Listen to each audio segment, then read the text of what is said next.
Vampires, beings of myth and folklore that live off of the blood of the living. From ancient Babylon and Sumeria to colonial America and everything in between, every culture around the world throughout time, from Russia, Siberia, Poland, Greece, Hungary, they all have their own myths, even ancient cultures such as Asia and the Orient. We will explore the roots of our beloved nocturnal hunter as well as its ever-continuing transformation from monster to seducer.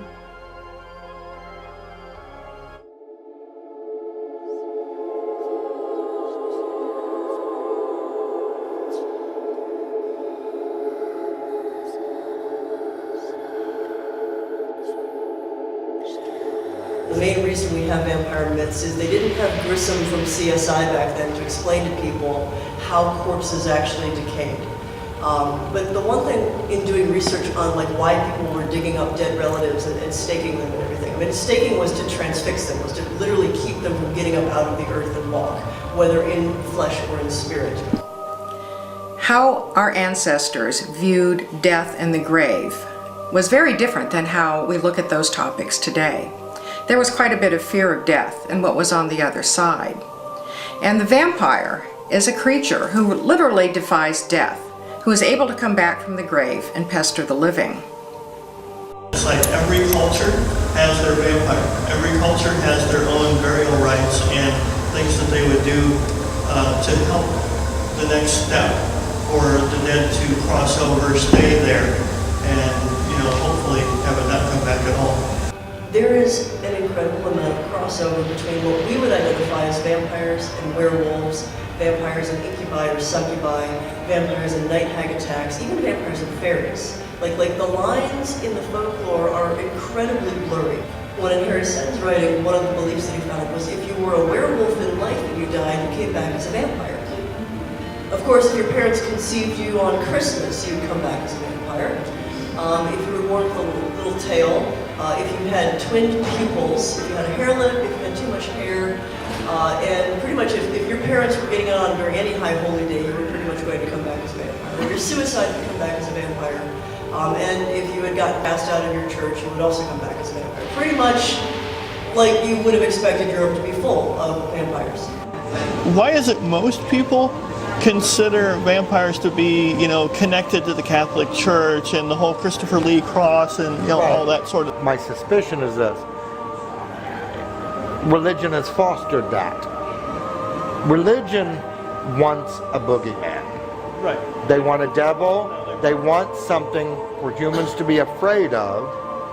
Therefore, they seek the protection of the church. And if, for the sake of discussion, vampires do exist, well, naturally, it's the perfect scapegoat because a vampire, by definition, preys on humans.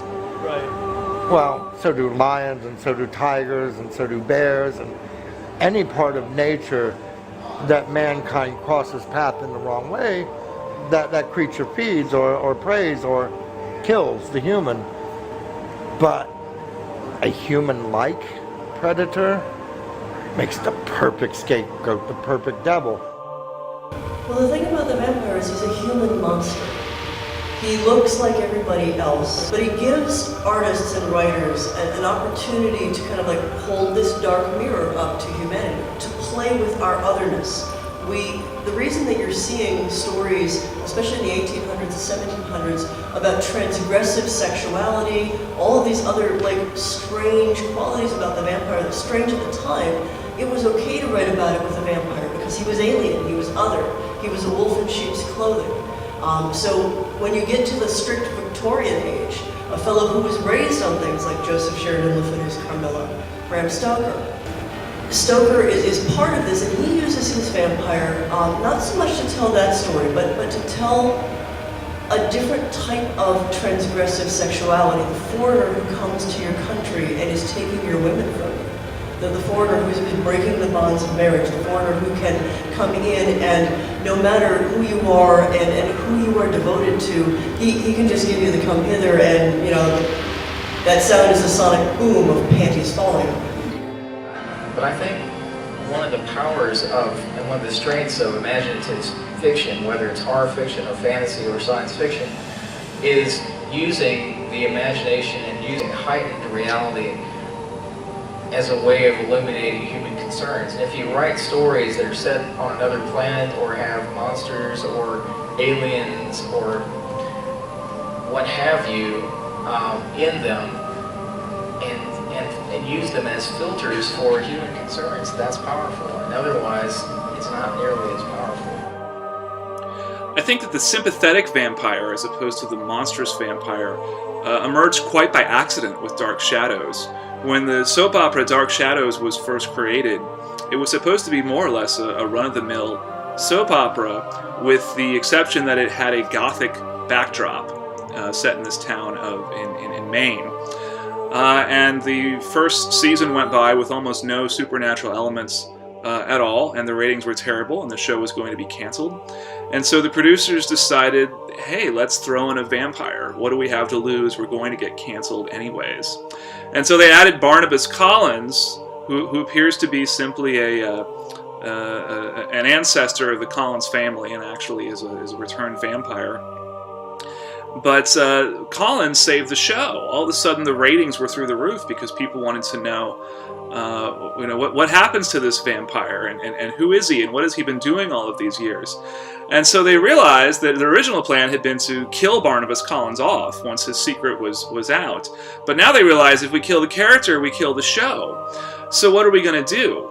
So Barnabas Collins is reimagined as a sympathetic vampire, a reluctant vampire, someone who can remember being human and longs to be human once again. Today, since about the latter part of the 20th century, we view the vampire much differently. I get more email about how to date a vampire, how to become a vampire, and how to meet vampires than I do about questions about how our ancestors considered vampires. Many people today consider the vampire to be a very glamorous figure. The vampire went from monster to anti-hero to hero to a romantic figure. Can you tell me a little bit about the vampire subculture? Like, if I were to just walk up to a stranger and say, hey, vampires are real, they would look at me like I was crazy. Very much so. Right, so how would I explain that quickly to a stranger? My own personal view and the view of my particular house is that vampirism is a physiological condition, not a spiritual condition and not a physical condition. So, do you think vampires are real? I think that is a question that everybody has to come up with on their own. Yeah. Because if they were, I couldn't tell you anyway. So, what's a real vampire? That's a very open-ended question. I know, that's why. Everybody seems to have their own interpretation. I mean, there's anywhere from role players to lifestylers to fetishists to spiritualists. It really, the definition varies from person to person, from region to region, from group to group. There's many discussions. I see like hundreds and hundreds of replies on the same topic of that same question. As for the fictional vampire, I mean, that's just something that's eternal, is never going to die. We're just going to see different variations of it. And I think one thing about the vampire archetype is there's just such a potent allure to it. Sometimes as the vampire, as the romantic anti-hero, sometimes as the vampire, as the tragic outcast, all the many different faces of it. The vampire in fiction, in film, cinema, is this incredibly human monster that allows us to project parts of ourselves outside of the human experience and sort of see it reflected in a dark mirror. And because of that, because of the complexity and the constant attraction of that, we're going to see the vampire in popular culture, resurrected over and over again, much like Dracula in the 70s. Right.